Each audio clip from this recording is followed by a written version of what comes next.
Paranoid spirits, and what do we have for weather? Clear and sunny. Well, nobody's perfect.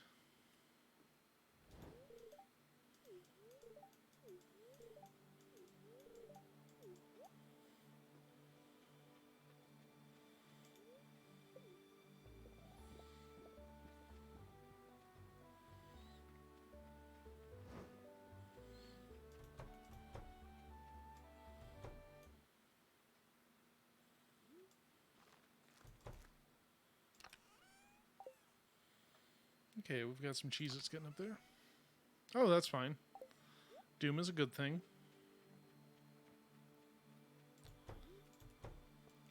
I still need to play more Eternal, and while I do have it on the PS4, I kind of want to wait till it's got a deep discount on it so I can buy it on Steam and do it with a keyboard and mouse.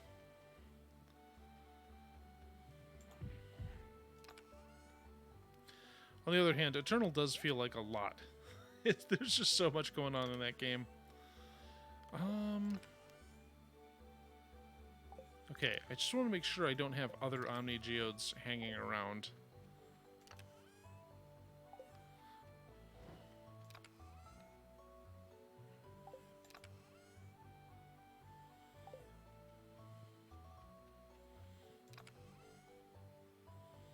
Oh, this is turning into quite a trove.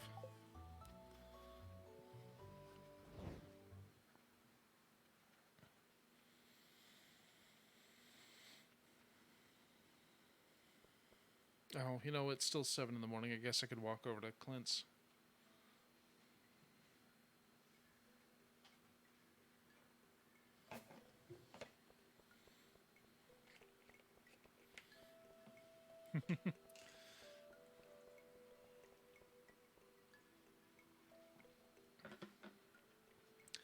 Doom 2016 is one of the 3 games that I bought with my PS4. It was that, Bloodborne, and Persona 5. And those 3 were enough to justify buying a console. I mean, granted, only 2 of those were exclusive, but I didn't have a very good computer at the time. So I didn't have any other way to play Doom. Oh, that's right, I need gold ancient fruit, a prismatic shard. Dinosaur man, that's going to be a pain in my ass. And not the fun kind.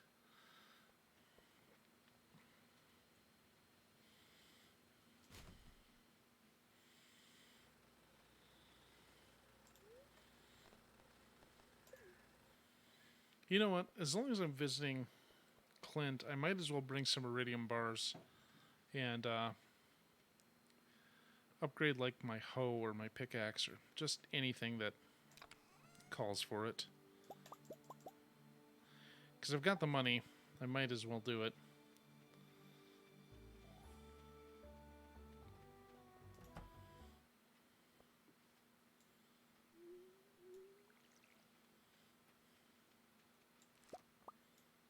Oops.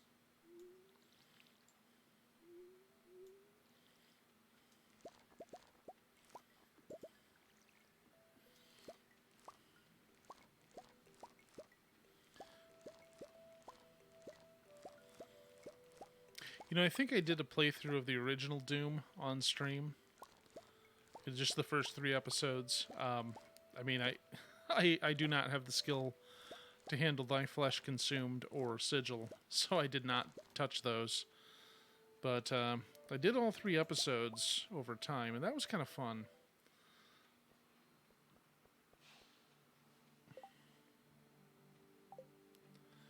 I think the original kind of gets overshadowed by what's come after it. Which, in all fairness, I mean, it is a game from 30 years ago.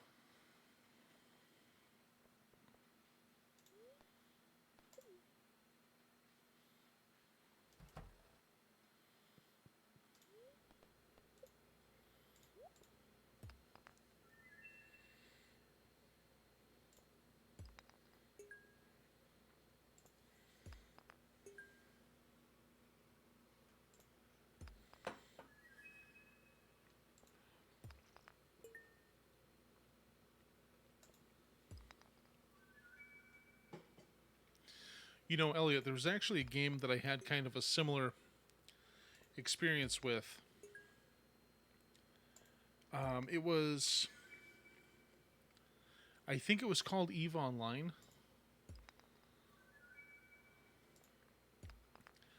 and it's basically a bunch of nerds with too many spreadsheets doing space stuff. And the game sounds intensely complicated, so I've never even tried to play it. But the stories that come out of it are absolutely fascinating.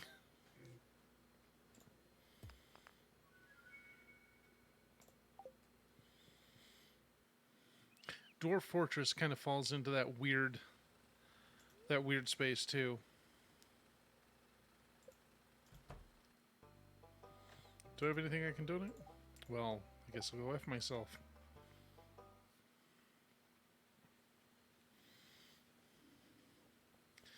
Plus, the way Doom really compels forward motion is really impressive. You know, it will not have you waste any time hiding behind walls.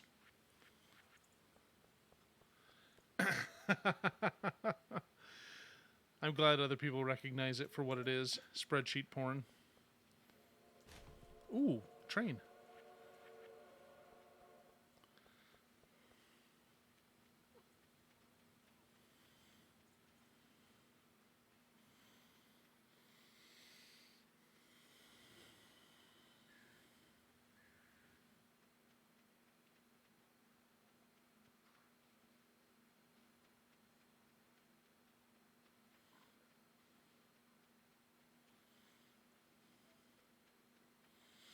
Oh, I just remembered. I gotta go shop for a cat collar for my girlfriend.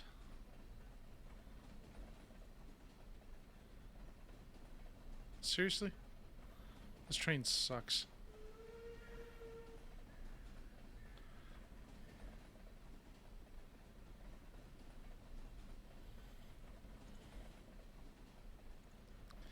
Well, here comes that train a coming. Oh, wait, I was at Clint's and I didn't even upgrade anything. God, I'm a big dummy.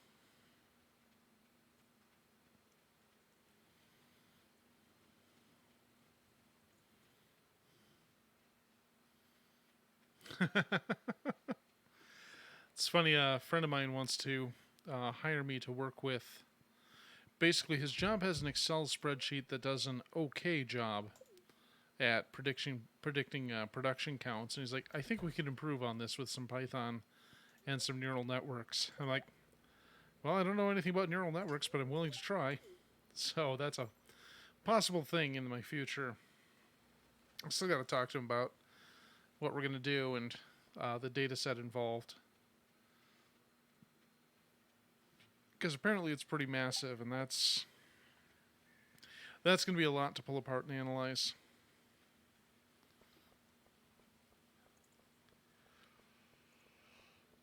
Oh.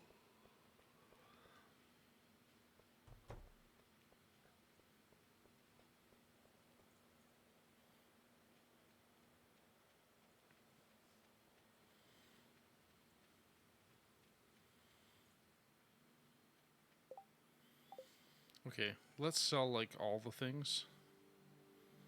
Yeah, limestone, thunder eggs.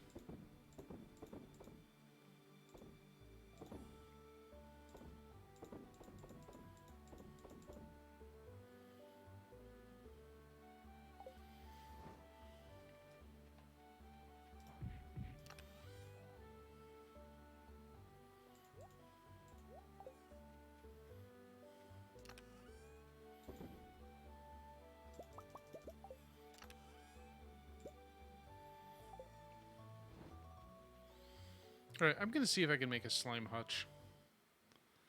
Because I've never made one before. And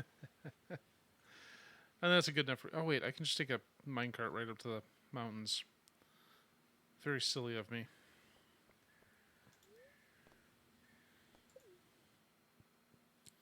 So somebody pointed something out on Reddit, and it's kind of interesting because I think there's enough evidence that Pam's probably the reason the bus broke down. because she was probably drunken driving or drunk driving. All right. I just need 20 iron bars and some battery packs. Maybe I'll do that. I need refined quartz. Okay, well, won't be doing that today then. So anyway, let's head back home.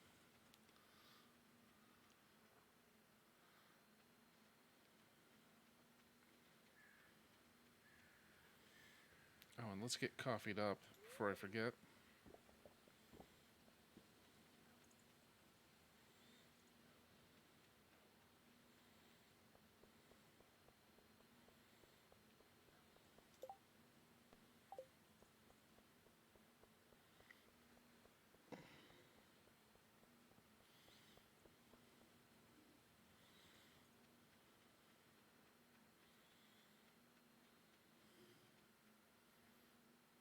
Oh, here we go. Yeah, it's huge. It's ridiculous. It's almost big enough to swim in. So, somebody pointed this out on Reddit. It looks like the bus skidded out here, and we've got the broken fence right here. So I'm thinking Pam was coming back from a trip to the desert and wrecked the bus like right here. Probably because of all the booze. At least that's the working theory.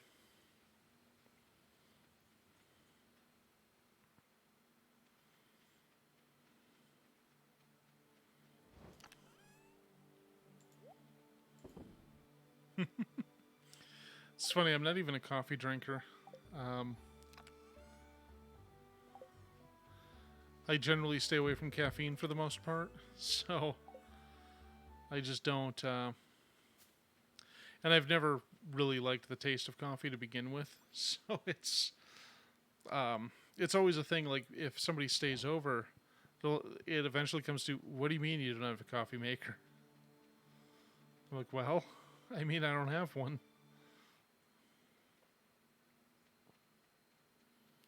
Oh, hey, Riala. How are you doing tonight?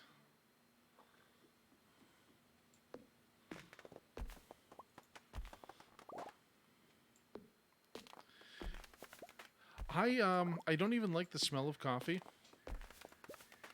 And it's funny, I was in my last morning in the ICU. They actually brought me breakfast, and there's a big thing of coffee there, and the smell of it's what woke me up. And I was talking to the nurse. I'm like, yeah, I kind of wish I'd had some input on this because I didn't know I was getting breakfast today, and I certainly would have ordered coffee. I can't stand the stuff. It's like, really? There is something wrong with you. I just looked at her and I said, well, I'm in the intensive care unit, so by definition, that's pretty true. But yeah, two of the things on the tray, coffee and banana, two things I just do not like the smell of. I mean, coffee I can tolerate. Bananas, Jesus. Huh, interesting.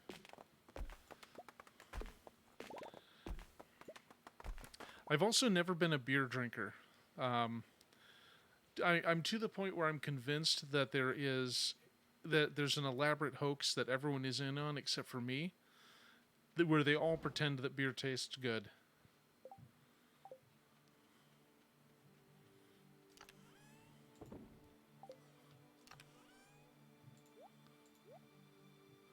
Okay, good to know I'm not the only one. I find it inedible. It's just, ugh. I've never liked the smell either, and that's because my first job, well, after delivering papers. Yeah, I don't think it winds up being something you like. I just think the Stockholm syndrome takes over. Maybe that's just me. But yeah, my first job, I was okay. So in Michigan, returnable bottles are definitely a big thing.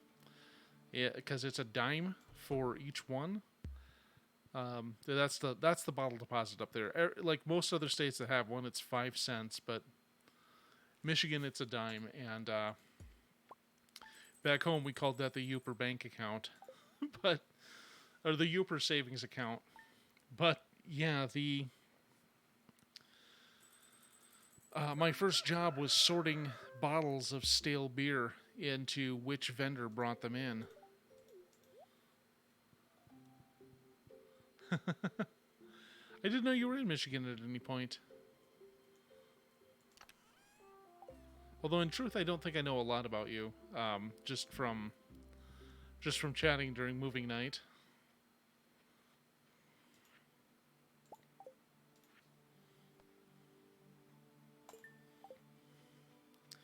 All right, I guess Pam needs batteries for her remote. Oh, no kidding. Okay. Yeah, I mean, if you're not from the area I was born in Chicago, but I have no memory of living there.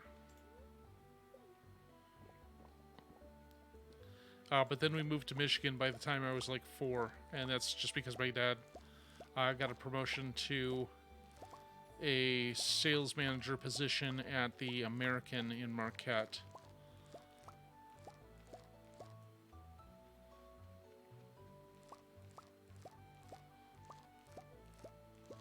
Seriously? Seriously, Crow? The only time I've been down that far south in Michigan was I went to Gen Con a few times.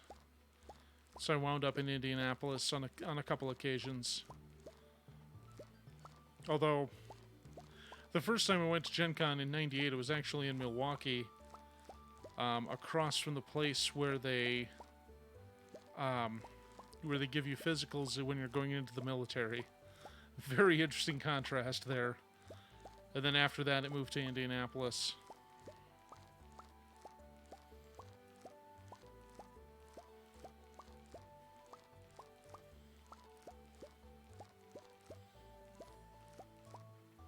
That trip in 1998 was decidedly very strange, especially because I went a couple days without managing to sleep. Like I was literally sitting awake in a recliner. My brain was just not letting me fall asleep, and apparently somebody convinced me to go use the bed in the next room. Oh yeah?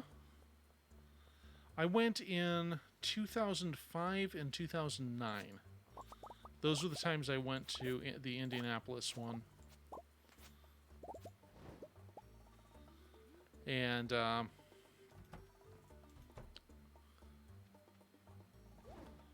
cool, cool. I met Gary Gygax in, I want to say, '98. So I got that scratched off.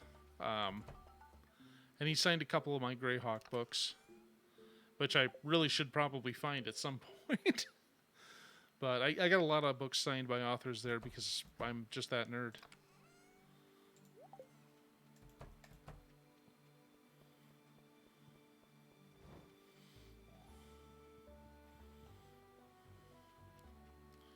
Well, I guess I don't need to find Pam.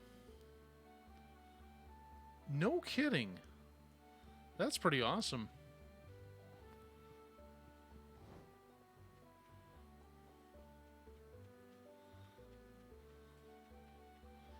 Yeah, the time I met him, he looked like kind of tired and wasn't really talkative.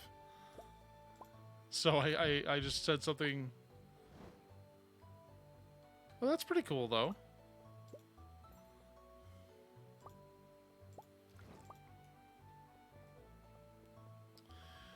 It's funny, there was an artist I met one year, and he was just way not into it. I couldn't get a word out of him.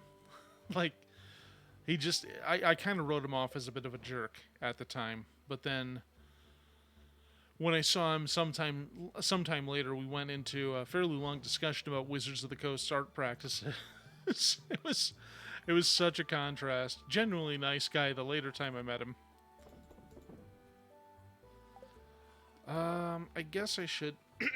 excuse me, I guess I should put some wheat in here. I might as well plant those seeds when they come out, too. Okay, how's my animals? Oh, I already pet you guys. Well.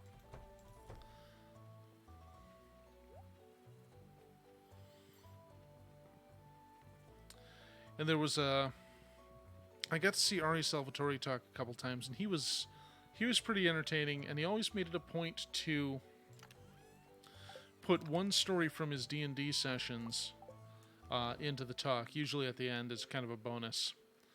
And there was one.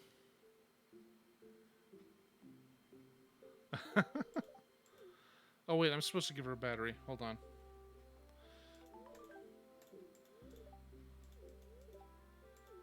She just called me farmer. I don't even have a fucking name.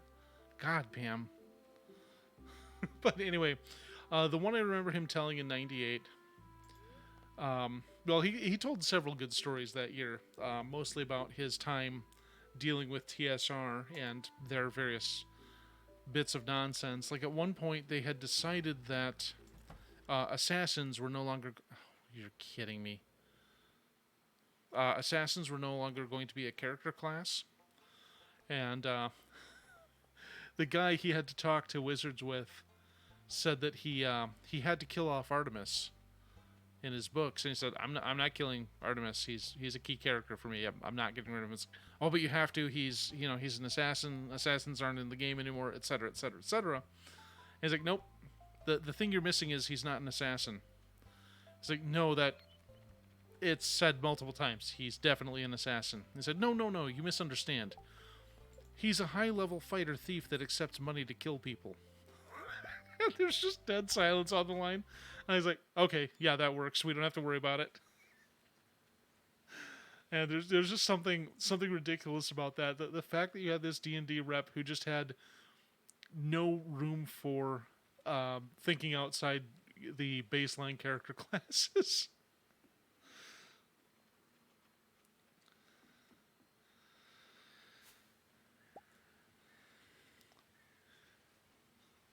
Yeah, he's just a guy who accepts money to kill people. That's not an assassin. I mean, except it definitely is, but but yeah, they were writing a module where the player characters are supposed to meet Drist at some point, and they wanted a stat block for him. And Bob said, "We're not giving him a stat block because they will try to kill him." And these editors were saying, "Oh no, he's a very popular character. Players aren't going to try to kill him." And he said, "Yes, they will. They absolutely will do that. Have you ever met a D&D player?" So they take this to 5. They run it through 5 play tests, and every single one of them attempted to kill him. He's like, yeah, that's what player characters do. They're basically murder hobos. I own Baldur's Gate 2 and I have never played it. I got in a huge bundle from GOG, and I just have not touched it. I know I probably should. But yeah, oh, wait, I do have a watering can. So like they put a huge package of D&D games for this stupidly low price. I'm like, well, you know what? Even if I play like 2 of these, I'm getting more than my money's worth. So I just bought the whole thing, and it's been sitting in my library ever since. But yeah, I guess proving his point, he actually ran a game where there's these nice. There's these characters, and they're stuck in this hole somewhere, and it's Salvatore running the game, and they see a drow at the top of this cliff, and they call up to him because they see a drow with purple fucking eyes and a pair of scimitars on his belt, and they call up to this guy for help, and he's like, "Oh my god, are you Drist?" And he just nods, and they ask him to throw down a rope. He throws in a rope. They all climb up, and he murders the whole party. And the last they hear from him is this guy saying, "Who the fuck is Drist?"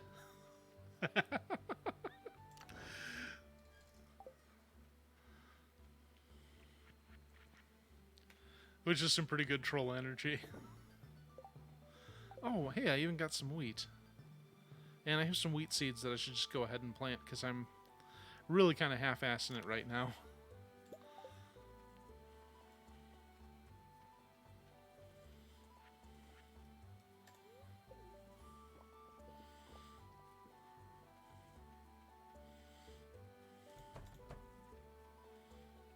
Oh, and some truffles. Hooray. How we doing here? We've got plenty. Yeah, 240. Good times. It very much is, and especially after today at work, I'm just like, if you really think I'm going to put effort into this.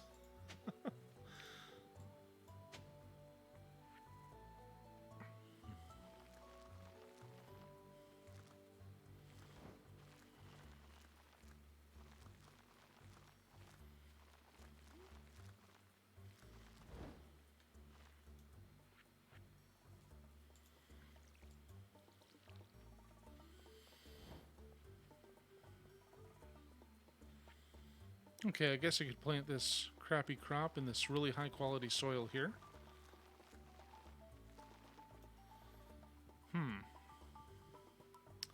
Oh, it's already Friday, so that sucks. Oh, and I can't plant pumpkins. Let's see. I guess I'll go see what the traveling merchant has and pick up another sprinkler from Krobus. 'Cause God knows I've got enough money to handle it. And I guess I could clear a space for a slime hutch. I guess I'm kind of fixated on it because I've never done one before, and I don't really know how they work.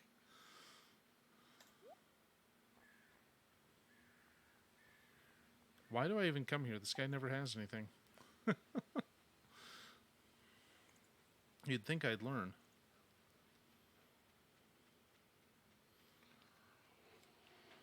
Ooh.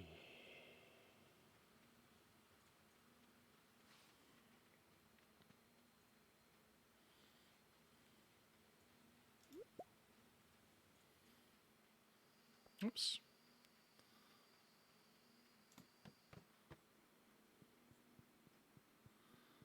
My favorite sewer person. Oops.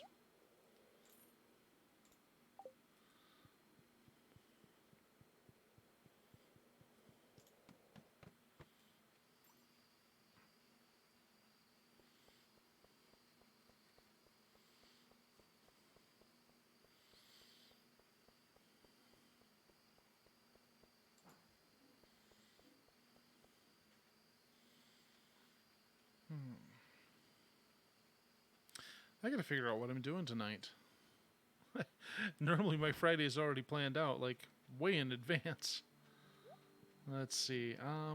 Oh, right. Let's... Yeah, I have an axe. Everything's fine.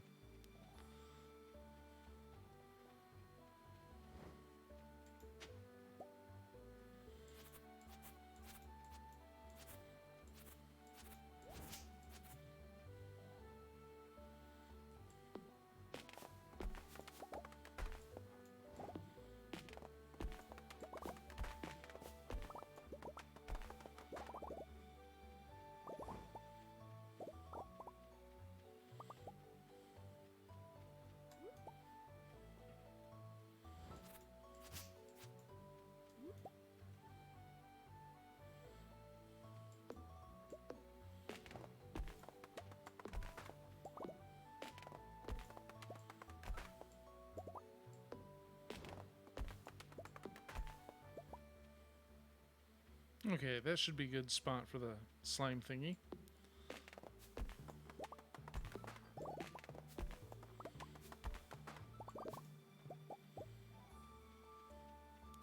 And I'm gonna leave that mushroom alone. I mean, I don't have any pressing need to get mushrooms, and I know I can tap them to get one on a regular basis, but I want to get more of them to grow before I do that.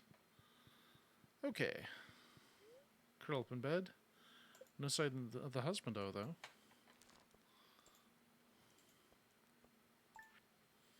And I just sold 38,000 in artichokes. That seems like a lot of artichoke money.